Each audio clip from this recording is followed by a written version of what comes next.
ఇదే విషయంపై మాట్లాడడానికి మనతో పాటు ఏబీవీకి సంబంధించినటువంటి జీవన్ ఉన్నారు. జీవన్, చెప్పండి, అసలు ఏ విధంగా చూడొచ్చు ఈ యొక్క రక్త సింధూరం అంటూ ఉన్నారు? ఈ మన తెలంగాణ రాష్ట్రంలో ఉన్నటువంటి ఒక ప్రొఫెసర్, ఆమె సింధూరం అంటే నేను రక్తం అనుకోలేదు, భక్తి అనుకున్నా, పూజ అనుకున్నా, మొట్టమొదటిగా ఈ మ్యాటర్తో స్టార్ట్ చేస్తే ఎలా చూడొచ్చు? అంటే బేసిక్గా ఆమె అయితే నాకు తెలిసినట్టు మాట్లాడినట్టు సుజాత గారు ప్రొఫెసర్ అని విన్నాను.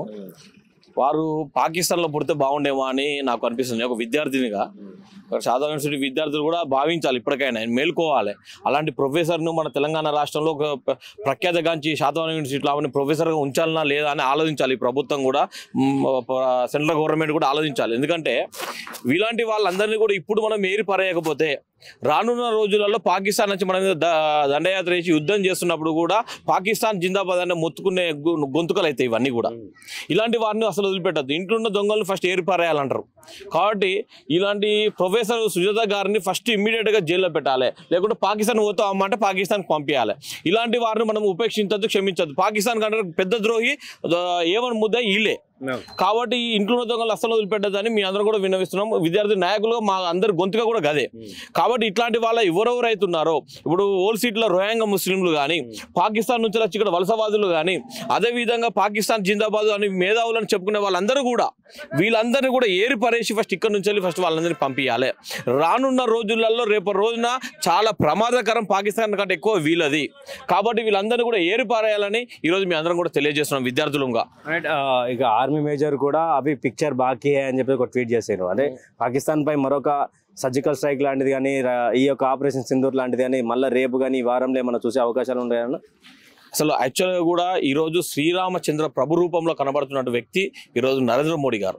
ఎందుకోసం అంటే నేను ఒక ప్రధానమంత్రి ఉన్నప్పుడు ప్రజలందరూ కూడా నాకు రాజ్యంలో ఉన్నటువంటి వాళ్ళని భావించి ఎవరైతే కొత్తగా పెళ్లి చేసుకున్నారో వారందరూ కూడా టూర్కి వెళ్ళండి అని చెప్పి, జమ్మూ కాశ్మీర్ కూడా మన దేశం అని చెప్పి అందరూ వెళ్ళాలని చెప్పిన వ్యక్తి ఈరోజు మోడీ గారు.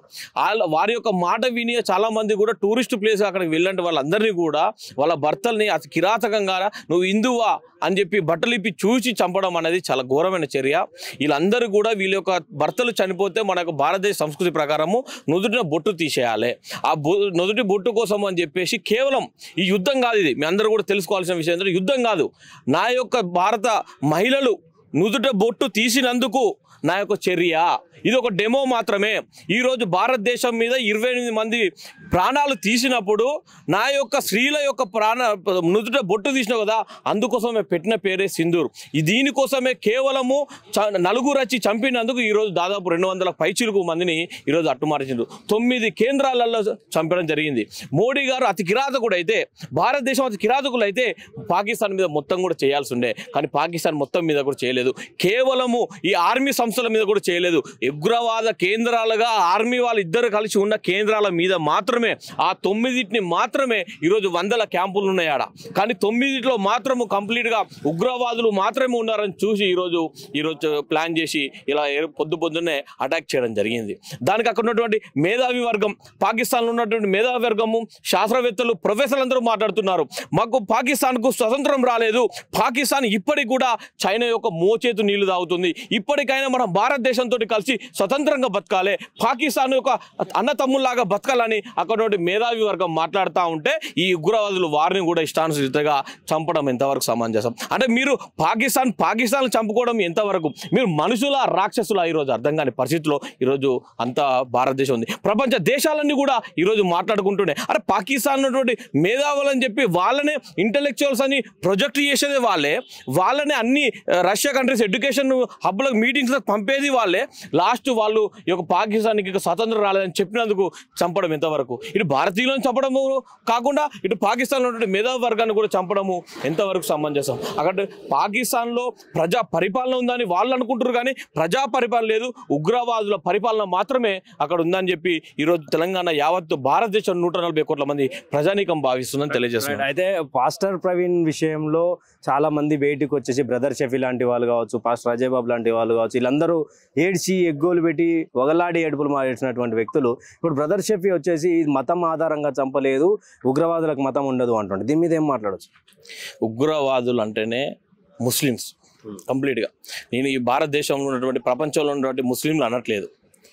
కేవలము మొన్న జమ్మూ కాశ్మీర్లో జరిగినటువంటి విజువల్స్, జమ్మూ కాశ్మీర్లో తన భర్తలు చనిపోయినటువంటి స్త్రీలు చెప్పిన మాటలు, అచ్చి నువ్వు హిందువా ముస్లింవా, నేను హిందువుని కదో షూట్ అంటే అతన్ని చంపినటువంటి వ్యక్తులు అక్కడ చాలామంది కూడా ముస్లిమ్స్ ఉన్నారు. ముస్లిమ్స్ ఎందుకు చంపలేదు? కాబట్టి నేనేమంటున్నా అంటే ముస్లిమ్స్ అందరూ కూడా చెడ్డవాళ్ళు అనట్లేదు, కానీ ఉగ్రవాదులు అందరూ కూడా ముస్లిమ్స్ అని చెప్తున్నాను.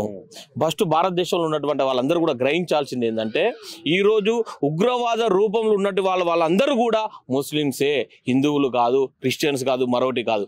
కానీ కేవలము భారతీయులను హిందువులని చంపడం మాత్రము దీన్ని సహించలేము, దీన్ని ఊరుకునే ప్రసక్తి లేదు.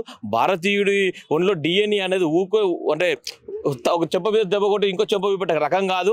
చెంపకు 10 చెంపలు దెబ్బలు వలగొట్టే తత్వం ఉన్న వ్యక్తులము ఈరోజు భారతీయులము.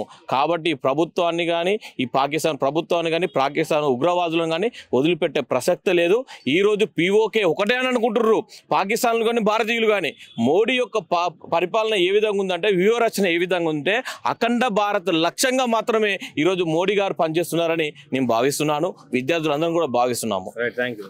పూర్తి స్థాయిలో ఇక్కడ కూడా అఖండ భారత్ నినాదమే మోడీ గారి వ్యూహ రచనలో మోడీ గారు నడుస్తున్నటువంటి బాట ఏదైతే ఉందో ఇది POK గురించి కాదు, మొత్తంగా ఈ యొక్క పూర్తి స్థాయిలో అఖండ భారత్ చేయాలనుకుంటా మాట్లాడుతున్నటువంటి విషయం అయితే.